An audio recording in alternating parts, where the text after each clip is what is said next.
Assalamualaikum warahmatullahi wabarakatuh. Kami dari kelompok 3 yang beranggotakan Fadia Marwan dan saya sendiri Rawi Bulanati akan menyampaikan materi kami mengenai dasar-dasar intervensi psikologi khususnya pada proses mental, individu dan lingkungan, dan prinsip-prinsip komunikasi. Pembahasan pertama yaitu mengenai proses mental. Adapun definisi proses mental, yaitu proses yang terdapat dalam keadaan yang menyatakan perasaan, pemikiran, dan pengetahuan atau kesadaran. Proses mental merupakan proses pengolahan input yang terjadi pada diri berdasarkan situasi kondisi jiwa saat itu dan membandingkan dengan setiap pengalaman individu itu sendiri. Pengertian lain dari proses mental adalah perantara dari penerimaan stimulus dengan pengiriman respon, dan perilaku individu merupakan tindakan-tindakan jiwa yang muncul dari dalam diri individu itu sendiri dan bertujuan untuk membentuk stimulus dan juga menerima respon dari hasil kegiatan komunikasi. Proses mental mengekspresikan apa yang berlangsung dalam pikiran atau perasaan seseorang. Adapun proses mental terbagi menjadi 3. Yang pertama, persepsi, yaitu interpretasi hal-hal yang diindra. Di sini, indra yang dimaksud adalah mata, telinga, hidung, lidah, dan kulit, seperti melihat, mendengar, membau, dan sebagainya. Yang kedua, ada afeksi, yang mana sikap yang muncul ketika adanya faktor dari eksternal dan bukan bawaan dari lahir. Contohnya, pengalaman atau peristiwa yang terjadi dengan orang lain. Jadi, afeksi terjadi akibat adanya interaksi dengan orang lain. Dan yang ketiga, kognisi, yaitu suatu proses yang berhubungan dengan mendapatkan pengetahuan dan pemahaman atau proses mental yang terjadi mengenai sesuatu yang diperoleh dari kegiatan berpikir tentang seseorang atau sesuatu. Selanjutnya, pembahasan mengenai individu dan lingkungan. Menurut Woodward, seperti yang dikutip oleh W.A. Gerungan, yang pertama, individu bertentangan dengan lingkungan. Kedua, individu menggunakan lingkungannya. Ketiga, individu berpartisipasi atau ikut serta dengan lingkungannya. Dan keempat, individu menyesuaikan diri dengan lingkungannya dalam proses penyesuaian diri dengan lingkungan. Telah dikemukakan dalam teori konvergensi bahwa lingkungan mempunyai peranan yang penting dalam perkembangan individu dan teori ini pada umumnya menunjukkan kebenarannya. Lingkungan secara garis besar terbagi menjadi 2. Yang pertama, lingkungan fisik, yakni lingkungan yang berupa alam, misalnya tanah, keadaan, musim, dan sebagainya. Lingkungan alam yang berbeda akan memberikan pengaruh yang berbeda pula kepada individu. Yang kedua, ada lingkungan sosial, yaitu lingkungan masyarakat yang adanya interaksi individu satu dengan individu lainnya. Keadaan masyarakat pun akan memberikan pengaruh tertentu terhadap perkembangan individu. Nah, di sini ada pula jenis dari lingkungan sosial. Yang pertama, lingkungan sosial primer, yaitu adanya hubungan yang erat antara anggota satu dengan anggota yang lain. Yang kedua, ada lingkungan sosial sekunder, yang mana hubungan anggota satu dengan yang lain agak longgar. Sikap individu terhadap lingkungan. Yang pertama, individu menolak atau menentang lingkungan. Dalam keadaan ini, lingkungan tidak sesuai dengan yang ada di dalam diri individu. Yang kedua, individu menerima lingkungan. Dalam hal ini, lingkungan sesuai atau sejalan dengan yang ada dalam diri individu atau individu merasa cocok dengan lingkungan tersebut. Dan yang ketiga, individu bersikap netral. Dalam hal ini, individu tidak menerima tetapi juga tidak menolak. Individu dalam keadaan status quo terhadap lingkungan. Baiklah, materi mengenai prinsip-prinsip komunikasi akan disampaikan oleh Fadia Marwan. Baiklah, saya Fadia Marwan yang selanjutnya akan menyampaikan mengenai prinsip-prinsip komunikasi. Komunikasi adalah proses pengiriman pesan yang berasal dari sumber kepada penerima lewat saluran dengan pengaruh yang diharapkan. Selanjutnya, ada 12 prinsip-prinsip komunikasi, antara lain yang pertama, komunikasi adalah proses simbolik. Komunikasi adalah sesuatu yang sifatnya tidak statis, melainkan bersifat dinamis dan terus berkelanjutan. Salah satu kebutuhan pokok manusia, seperti yang dikatakan oleh Susana Kalanger, adalah kebutuhan simbolisasi atau penggunaan pada lambang. Nah, lambang atau simbol itu adalah sesuatu yang digunakan untuk menunjuk sesuatu yang lainnya, seperti meliputi pada kata-kata pesan verbal, perilaku nonverbal, dan objek yang maknanya disepakati secara bersama. Misalnya, memasang bendera di halaman rumah untuk menyatakan penghormatan atau kecintaan kepada negara. Yang kedua, setiap perilaku mempunyai potensi komunikasi. Komunikasi terjadi bila seseorang memberi makna pada perilaku orang lain atau perilakunya sendiri, sehingga setiap perilaku tersebut dapat mengandung pesan.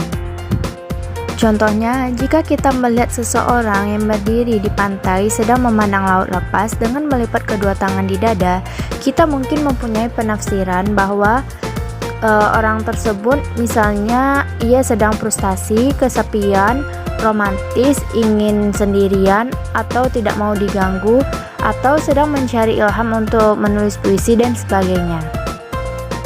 Yang ketiga, komunikasi mempunyai dimensi isi dan dimensi hubungan.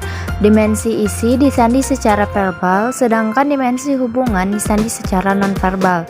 Dimensi isi menunjukkan muatan atau isi komunikasi, yaitu apa yang dikatakan, sedangkan dimensi hubungan menunjukkan bagaimana cara mengatakannya, yang juga mengisyaratkan bagaimana hubungan para peserta komunikasi itu dan bagaimana seharusnya pesan itu dapat ditafsirkan.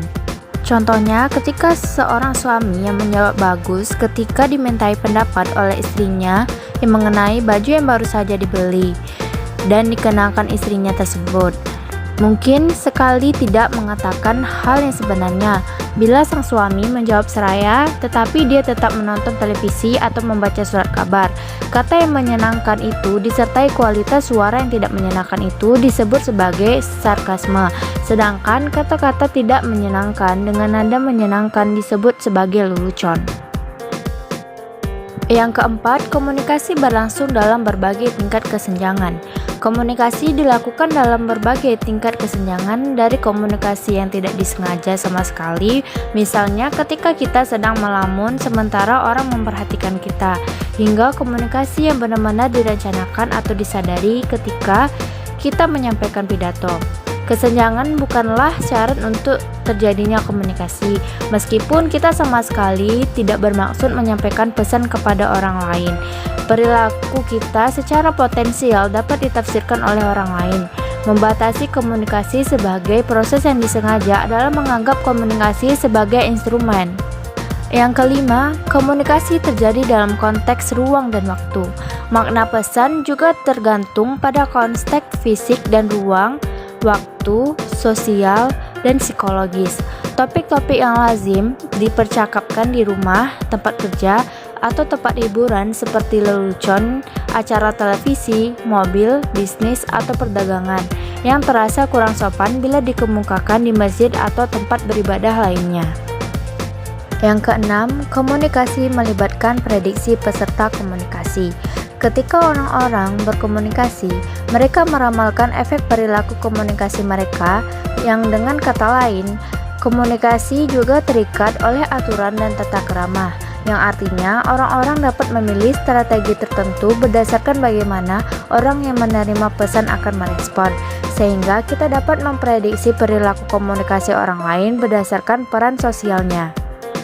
Misalnya, kita tidak dapat menyapa orang tua kita atau dosen kita dengan kata kamu atau elu, kecuali bila kita bersedia menerima risikonya dengan dianggap sebagai orang yang kurang ajar atau tidak sopan. Yang ketujuh, komunikasi bersifat sistematik.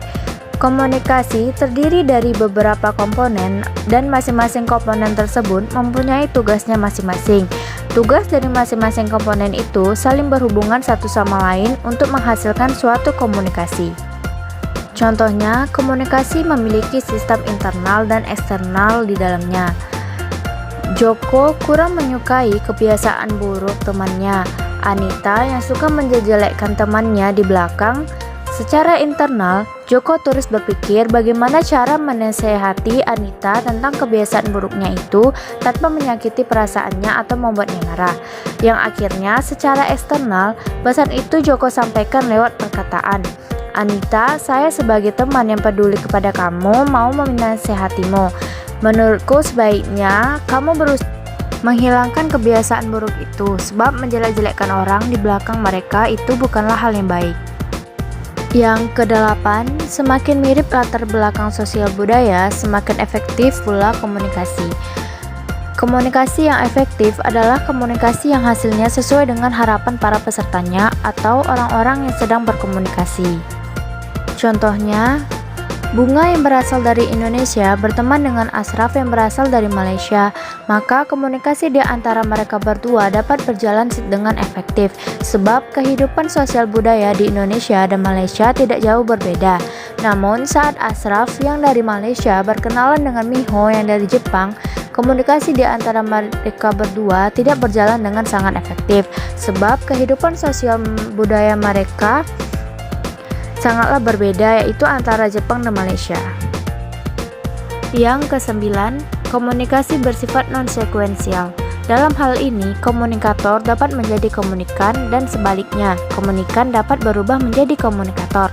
Di dalam prinsip komunikasi non-sekuensial ini, menurut De Vito, bahwa komunikasi tidak dapat dielakkan sehingga kita tidak dapat tidak berkomunikasi dan tidak dapat tidak memberikan tanggapan. Misalnya, dalam suatu kelas atau suatu rapat ada suatu instruksi untuk tidak menunjukkan reaksi, tetapi itu merupakan suatu instruksi yang mustahil untuk dilakukan.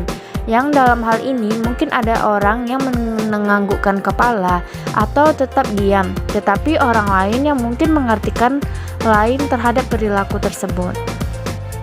Yang ke-10, komunikasi bersifat prosesual, dinamis, dan transaksional. Seperti juga waktu dan eksistensi, komunikasi tidak mempunyai awal dan tidak mempunyai akhir, melainkan merupakan proses yang berkesinambungan atau continuous. Bahkan, kejadian yang sangat sederhana pun seperti tolong ambilkan garam melibatkan rangkaian kejadian yang rumit bila pendengar memenuhi permintaan tersebut. Yang ke-11, komunikasi bersifat irreversible. Sekali Anda mengirimkan suatu pesan, Anda tidak dapat mengendalikan pengaruh pesan tersebut bagi khalayak, apalagi menghilangkan efek pesan tersebut sama sekali. Sifat irreversible ini adalah implikasi dari komunikasi sebagai suatu proses yang selalu berubah. Contohnya, saat Once yang berprofesi sebagai penyanyi meluncurkan sebuah lagu, ia mengatakan kalau judul lagu tersebut masih belum pasti. Namun karena pada bagian refrain lagu itu banyak terdapat kata-kata aku mau, akhirnya Once pun mengizinkan masyarakat menyebut lagu itu dengan sebutan aku mau. Namun setelah beberapa bulan berlalu, akhirnya Once mengatakan bahwa lagu tersebut berjudul Aku Cinta Kau yang apa adanya. Namun masyarakat tetap merasa bahwa lagu itu berjudul Aku Mau, sebab pesan itu sudah sangat melekat di dalam pikiran masyarakat, yang akhirnya Once tidak mempermasalahkan tentang judul sebenarnya dari lagu itu, sebab ia sudah pernah memberi izin kepada masyarakat untuk menyebut lagunya sebagai Aku Mau, dan izin dari Once itu sudah tidak bisa ditarik kembali. Yang ke-12, komunikasi bukan panacea untuk menyelesaikan berbagai masalah. Banyak persoalan dan konflik antar manusia disebabkan oleh masalah komunikasi. Namun komunikasi bukanlah panacea atau obat mujarab untuk menyelesaikan persoalan atau konflik itu, karena persoalan atau konflik tersebut mungkin berkaitan dengan masalah struktural. Agar komunikasi efektif, kendala struktural ini harus juga diatasi. Misalnya, meskipun pemerintah bersusah payah menjalin komunikasi yang efektif dengan warga Aceh dan Papua, tidak mungkin usaha itu akan berhasil bila pemerintah memperlakukan masyarakat di wilayah-wilayah itu secara tidak adil, dengan merampas kekayaan alam mereka dan mengangkutnya ke pusat.